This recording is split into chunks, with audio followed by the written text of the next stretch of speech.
there, folks. Of course, first video in a long, long time. Actual video. I'm on the road right here, right now in Pennsylvania. So I thought I'd give you a quick update on my thoughts on the transfer window. Of course, it's slammed shut on Monday, and boy, did it slam shut. And in fact, not only was it shut, but there's a little bit of an after kick coming at you right here, right now on Friday, the 5th of September. So yes, Dom Hyam is no more. Very massive kick in the bollocks is that decision by Blackburn Rovers. I can understand it on a business point of view. Get 3 million, or pretty much 3 million on a player whose contract is expiring and has no intention of renewing his contract. The only way he would renew is if we get promoted, and currently, of course, as you will find ourselves in, we are looking a little bit rusty for the season at the moment. So any ambition of promotion is probably, going to be a bigger dream as we've ever had, really, at this current state of play. So we were going to lose him at the end of the season. So it makes logical sense as to cash in on him. And he's gone to Wrexham. They're a project. They've got a good chance to compete for the playoffs, if not, flirt with promotion themselves. So there's a good chance for Dom Hyam to maybe have a bit of a swan song in the back end of his career.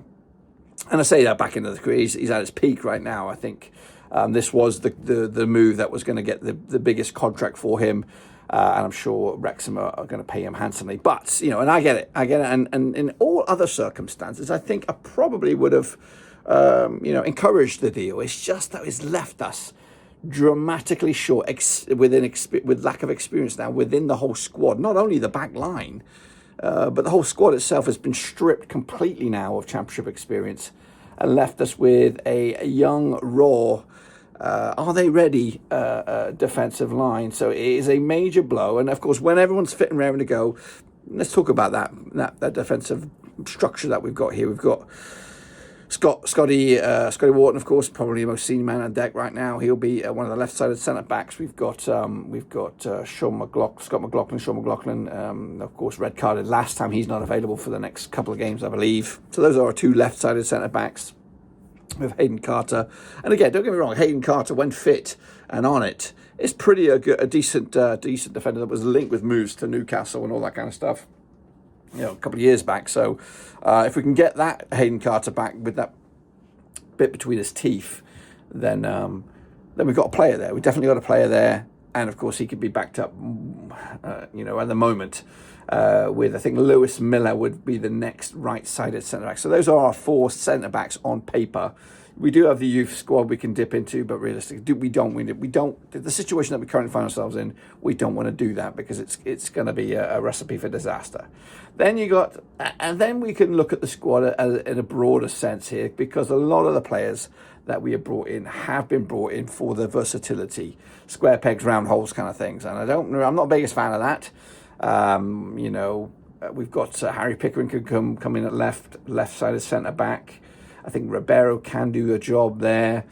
And then we're looking at maybe some other players that could potentially, but it's not the greatest scenario. So I think in all situations, for fans anyway, or for Rovers fans up and down the country, around the world, I think if we pulled in a centre-back, right-sided centre-back, of some experienced stature, I think that will calm a lot of our nerves. And I think there is some potential in that. I think we're looking at Craig Dawson, Liam Cooper potentially. And I think, when you look at the likes of Danny Bart and Carl McFadzean, who recently left our camp there over the last year or so, definitely players that can do a job, experienced head, get them off from the touchline, get them in the team, calm the nerves a little bit.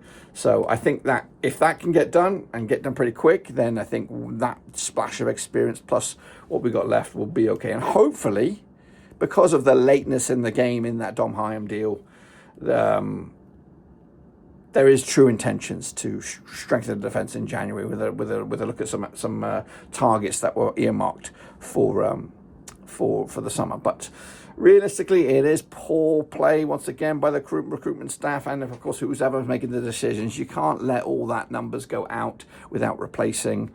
There was some scattergun approach towards the end, what appeared like Elliot Moore. Not Elliot Moore, it was the Zach Abbott from Forest was linked late in the transfer day.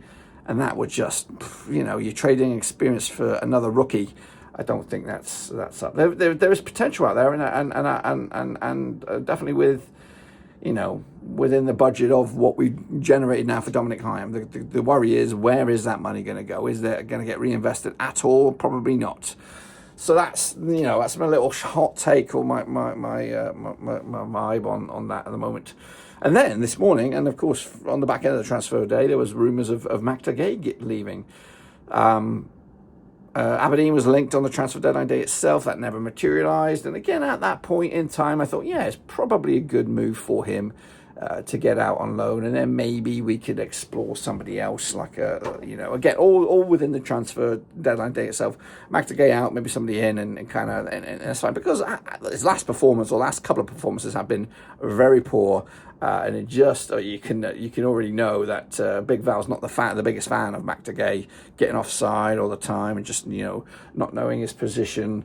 It feels like it's a chance for him to get out. So the Aberdeen move fell apart, but I'm reading today that there's a move on the cards, I think out in Turkey or something like that. So there's the potential today, Makhtar Gueye, within the next, I don't know when the transfer window slams shut.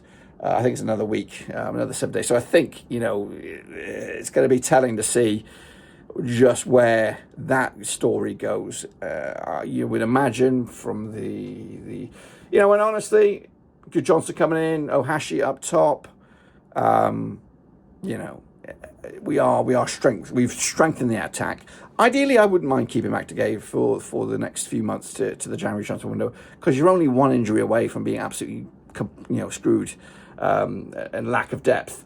Again, when you look at the versatility of the team, you can potentially see other players playing as our striker. The Morishita could do a job there. You could see Cargbo being as a striker as well. I know they're not. I know people are not going to appreciate that, but these players are here with versatility. They're athletes first, footballers second. It appears so. People can, players can play in various positions. We're going to see that. We're going to see Morishita play on the left and or the right. Cargbo, the same deal. Same with Hedges as well. So it's going to be, a bit of a, and in a way that it doesn't. It allows for opposition scouts to not really nail down what kind of starting 11 we're going to have specifically in those attacking lines, but. It's just another player out the door, and another player with experience. And again, if we let Dom Hyam go, no replacement. Let Makhtar Gueye go out, no replacement. I think the idea or the intention was to have replacements coming in. Now, don't get me wrong. There are, again, good free transfers out there, but I don't think we're that kind of club right now that's doing this. And I think us making a move for a defender would be great. I just don't know if it's going to happen. And if it does happen, are we bringing in the right guy? There are some dodgy ones out there, ones with super crazy injury records that you'll spend more time on the treatment table than they will on the pitch. But yes, it's left. This past week, of course, final whistle against Norwich City last week on the weekend wasn't great. Then we roll into a transfer window, hopefully with a bit of hope that we might get some new players in. I think Taylor Gardner-Hickman is a good, versatile player, can play midfield, can play right back. But he doesn't. It's not one of excitement, honestly. It is a body. It's a guy to come in and hopefully, compete for that midfield. So I think there is spaces now that are wide open for players. I think Tronstad starts week in, week out, or when fit and raring to go. It's just who partners him. Is it Tavares? Is it Gardner-Hickman? Is it Henriksen? Is it Sydney? Who knows? It's a box of Quality Street. I won't say Quality Street, but we've got a box of pick a mix. We've got a bit of pick a mix right now for Blackburn Rovers, and I just don't know. I don't know what the starting lineup's going to be for the game against Watford. So it is very underwhelming at the moment for Blackburn Rovers. But Makhtar Gueye looks, if you read between the lines, linked with Aberdeen, a potential move there kind of faltered. Now the talk from Turkey, somebody's pushing for this move to happen. So I do believe before we kick a ball next time around, Makhtar Gueye will not be a Blackburn Rovers player. So let's let's see what happens. But yeah, a little bit gutted. I hope that we do, even if we, there is even talk about maybe we're bringing in a free transfer. Emmanuel Dennis, of course, former Rover, briefly last time. Not the greatest cameo for him last season, red card and a couple of fleeting appearances.